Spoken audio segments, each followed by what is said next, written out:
Pengertian tim kerja. Menurut Stephen Timothy tahun 2008, tim kerja adalah kelompok yang usaha-usaha individualnya menghasilkan kinerja lebih tinggi daripada jumlah masukan individual. Hal ini memiliki pengertian bahwa kinerja yang dicapai oleh sebuah tim lebih baik daripada kinerja per individu di suatu organisasi. Menurut Allen tahun 2004, pekerja tim atau tim kerja adalah orang yang sportif, sensitif dan senang bergaul serta mampu menghasilkan emosi yang terpendam dalam tim dengan sangat jelas. Tim kerja menghasilkan sinergi positif melalui usaha yang terkoordinasi. Usaha-usaha individual mereka menghasilkan satu tingkat kinerja yang lebih tinggi daripada jumlah masukan individual. Penggunaan tim secara ekstensif menghasilkan potensi bagi sebuah organisasi untuk membuahkan banyak hasil yang lebih besar tanpa peningkatan masukan. Kinerja tim juga akan lebih unggul daripada kinerja individu jika tugas yang harus dilakukan menuntut keterampilan ganda. Selanjutnya ada menurut Hunsaker tahun 2001, tim ialah kelompok dengan keterampilan yang saling melengkapi dan berkomitmen untuk mencapai tujuan bersama secara efektif dan efisien. Kinerja tim dapat memberikan manfaat antara lain.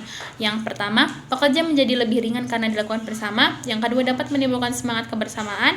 Yang ketiga, lebih efektif dan efisien dibandingkan dikerjakan sendiri-sendiri. Tim kerja juga menjadi populer dalam organisasi karena 1. Kinerja tim lebih unggul daripada kinerja individu. 2. Manajemen menemukan bahwa tim lebih tanggap dan responsal terhadap peristiwa yang berubah di departemen atau bentuk-bentuk lain. Yang ketiga, tim juga mempunyai kemampuan untuk dapat cepat berkumpul, menyebar, memfokuskan ulang, dan membubarkan diri. Perbedaan kelompok kerja dan tim kerja. Kelompok dan tim merupakan dua konsep yang berbeda. Yang pertama, kelompok kerja. Kelompok kerja adalah kelompok atau dua individu atau lebih yang berinteraksi dalam berbagai informasi dan saling bergantung, yang bergabung bersama-sama untuk mencapai sasaran. Kelompok kerja memiliki sifat yang pertama, untuk memenuhi kebutuhan informasi, yang kedua, natural atau terkadang negatif, yang ketiga, individual, yang keempat, kinerjanya acak dan bervariasi. Yang kedua, tim kerja. Tim kerja adalah kelompok yang upaya-upaya individunya menghasilkan suatu kinerja yang lebih besar daripada jumlah dari masukan-masukan individual. Tim kerja memiliki sifat yang pertama, untuk mencapai kinerja bersama, yang kedua, positif, yang ketiga, individual dan timbal balik, yang keempat, kinerjanya saling melengkapi. Berikut skema beda kelompok kerja versus tim kerja. Jika dilihat dari sasaran, kelompok kerja bersifat berbagi informasi, sedangkan tim kerja bersifat kinerja kolektif. Jika dilihat dari sinergi, kelompok kerja bersifat netral atau kadang negatif, sedangkan tim kerja bersifat positif. Jika dilihat dari akuntabilitas, kelompok kerja bersifat individual, sedangkan tim kerja bersifat individual dan saling melengkapi. Yang terakhir, jika dilihat dari keahlian, kelompok kerja bersifat acak dan jarang, sedangkan tim kerja bersifat saling mengganti. Yang ketiga, jenis-jenis tim. Tim dapat diklasifikasikan berdasar tujuannya. Terdapat 4 bentuk umum dari tim yang biasa kita temukan sehari-hari, yaitu yang pertama, tim problem solving. Yang kedua, tim self-managed work. Yang ketiga, tim cross-functional.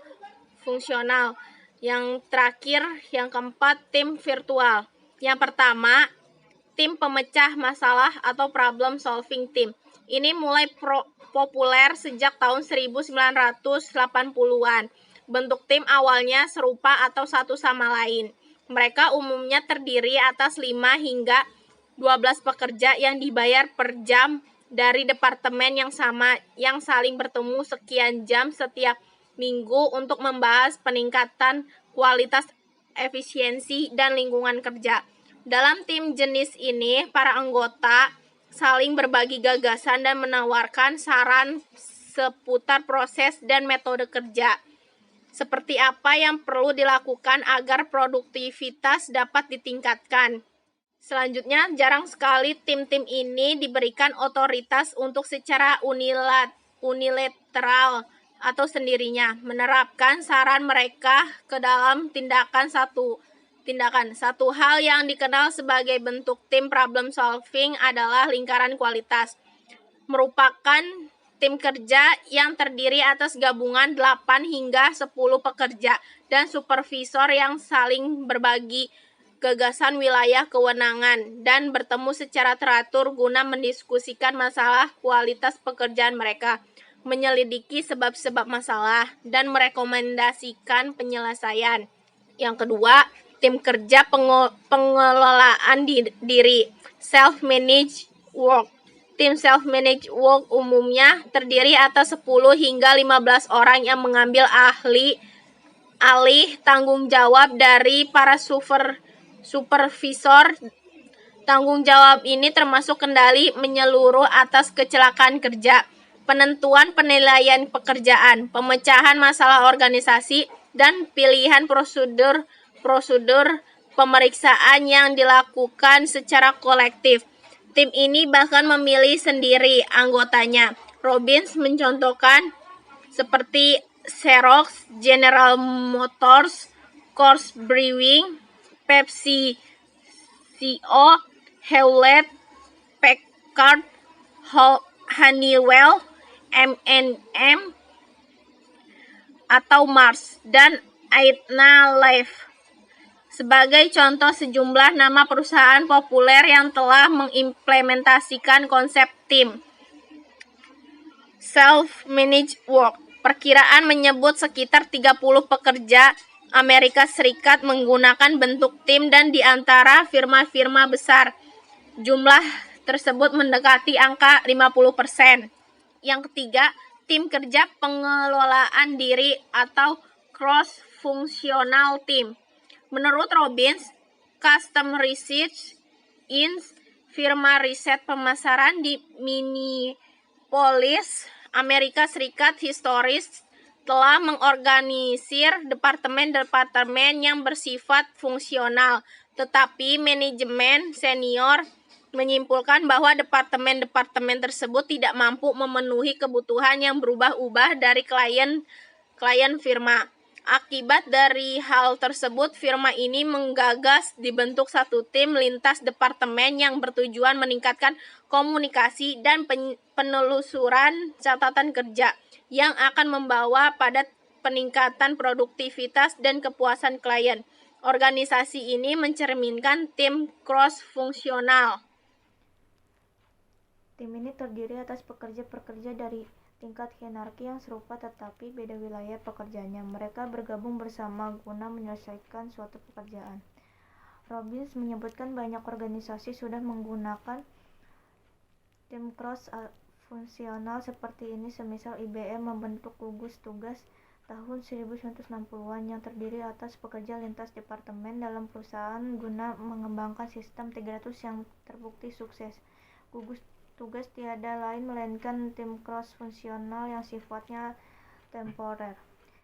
Tim virtual atau virtual team. Tim virtual menggunakan teknologi komputer guna menghubungkan orang-orang yang terpisah secara fisik guna mencapai sasaran bersama. Teknik tersebut memungkinkan orang saling bekerja sama lewat metode online. Kendati mereka dipisahkan yurisdiksi negara bahkan benua, tim virtual dapat melakukan lebih banyak hal ketimbang tim-tim lainnya, terutama dalam berbagi informasi, pembuatan keputusan, dan perampungan pekerjaan. Mereka terdiri atas para anggota dari organisasi yang sama ataupun hubungan anggota organ dengan para pekerja dari organisasi lain, semisal supplier ataupun partner. Terdapat faktor utama yang membedakan tim virtual dengan tim-tim lain yang face-to-face, yaitu 1. Ketidakadaan komunikasi lisan fisik, 2. Terbatasnya konteks sosial, 3. Kemampuan mengatasi masalah waktu dan hambatan tempat. Dalam komunikasi face-to-face, orang menggunakan paraverbal seperti nada suara, intonasi, dan volume suara, serta nonverbal seperti gerak mata, roman muka, gerak tangan, dan bahasa tubuh lainnya. Keduanya semakin menjelaskan komunikasi, tetapi kini hal-hal tersebut nihil di dalam tim virtual. Tim virtual menderita kekurangan laporan sosial yang manusiawi akibat interaksi langsung yang kecil di antara para anggotanya. Hubungan kerja dalam menciptakan tim yang memiliki kinerja tinggi. Yang pertama ada desain kerja. Variabel desain kerja meliputi variabel-variabel seperti kemerdekaan dan otonomi, kesempatan menggunakan aneka keahlian dan bakat, kemampuan menyelesaikan pekerjaan atau menciptakan produk, dan mengerjakan tugas atau proyek yang punya dampak signifikan atas orang. Kedua ada komposisi. Yang pertama, komposisi dibagi menjadi 4. Yang pertama, kemampuan dalam tim dibutuhkan orang yang ahli dalam membuat keputusan dan problem solving, teknis dan interpersonal skill. Yang kedua, personality, yaitu the big five. Personality seperti ada dalam pendekatan sifat dalam kepemimpinan. Yang ketiga ada pengalokasian peran dan keragaman, yaitu tim harus memiliki 9 peran, yaitu yang pertama ada kreator inovator. Kreator inovator itu menginisiatif gagasan kreatif. Yang kedua, kreator promoter, juara gagasan setelah dimulai. Yang ketiga, asesor developer, menganalisa pilihan keputusan. Yang keempat, truster organizer, menyediakan struktur. Yang kelima, concluder producer, menyediakan arah dan mengikutinya. Yang keenam, konselor inspektor, memeriksa rincian. Yang ketujuh, uploader maintainer, bertarung di pertempuran luar. Yang kedelapan, reporter advisor, menjadi informasi seluas-luasnya. Yang kesembilan, linker, mengkoordinasi dan mengintegrasikan. Yang keempat ada fleksibilitas anggota. Tim terdiri atas individu-individu fleksibel yang anggotanya dapat saling melengkapi tugas satu sama lain. Ini nyata berguna bagi suatu tim karena secara signifikan mampu meningkatkan adaptabilitas dan membuatnya luas di mata para anggotanya. Jadi, pemilihan anggota dilancarkan atas mereka yang memiliki nilai fleksibilitas yang lalu secara silang melakukan latihan untuk saling mengerjakan pekerjaan anggota lain. Yang kelima ada membangun kepercayaan dalam tim kerja. Dalam membangun kepercayaan dalam tim, manajer memiliki 3 cara untuk meningkatkan kekompakan, yaitu yang pertama, memperkenalkan persaingan, konflik dengan individu luar atau kelompok lain, seringkali meningkatkan kekompakan tim. Yang kedua, meningkatkan ketertarikan antar pribadi. Orang cenderung bergabung dengan tim yang anggotanya mereka kenal atau mereka kagumi. Yang ketiga, meningkatkan interaksi. Walaupun kita jarang dapat selalu menyukai semua orang yang bekerja sama dengan kita, tetapi dengan meningkatnya interaksi dengan kita dapat memperbaiki persahabatan dan komunikasi. Selanjutnya ada membangun pemain tim kerja. Maksudnya di sini adalah tidak ada satu cara khusus yang dipakai untuk membangun sebuah tim. Tujuan untuk membangun tim yang bersemangat, memiliki kedekatan, saling percaya, dan produktif dapat dilakukan dengan banyak cara. Apapun caranya, hal yang penting diingat adalah tim itu sendiri harus mengembangkan kemampuan mengidentifikasikan persoalan kerja mereka dan sekaligus juga memecahkannya. Adapun pilihan-pilihan yang dimiliki manajer dalam usahanya untuk mengubah individu menjadi anggota atau pemain tim, yaitu yang pertama seleksi. Maksudnya adalah untuk menjadi pemain tim yang efektif, individual harus mempunyai keterampilan antar pribadi. Artinya, baik keterampilan teknis maupun memenuhi peran dalam tim. Yang kedua, pelatihan. Maksudnya di sini adalah bagi karyawan yang memungkinkan dapat menjadi pemain dalam tim.